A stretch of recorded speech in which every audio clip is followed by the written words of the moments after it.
دادگاه ناحیه شاهمنصوری پایتخت بررسی پروانده دلوار گولوف پسر گول شرالî سابق وزیر انرژتیک تاجیکستان را شروع کرده است.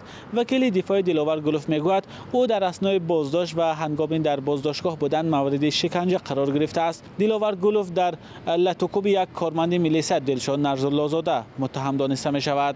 ابوبکر قلمتوف وکیل دفاع دلوار گولوف در صحبت با رادیوی آزادی گفت در کرسی عیبداری تنها دلوار گولوف است و پرونده علیه سه رفیقش قطع شده است.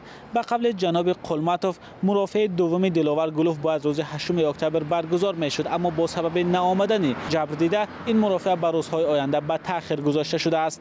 وکیل مدافع دلوار گولوف به بیگناهی او اصرار کرده میگوید زیر حمایه‌اش مورد شکنجه قرار گرفته است. ابوبکر قلمتوف افزود در رابطه با شکنجه دلوار گولوف فعلا تفتیش در نسبت عملکرد کارمندان رايوستی مبارزه با جنایت‌های متشکل و نسبت خود جبر دیده دلشاد نرزulلozоda ادامه دارد. دلوار گولوف در دادگاه از روی ماده 237 قسم 3 کودکس جنایتی تاجیکستان یا اوباشه در حالت خفناک جواب میگوید. از روی این اتهام به او تا 7 سال زندان تهدید میکند. اما گول شرالî پدر دلوار گولوف در یک صحبت قبلی با رادیوی آزادی گفته بود ممکن است طرف کارمندان مقامات امور داخلی علیه فرزندان او شکار وجود داشته باشد.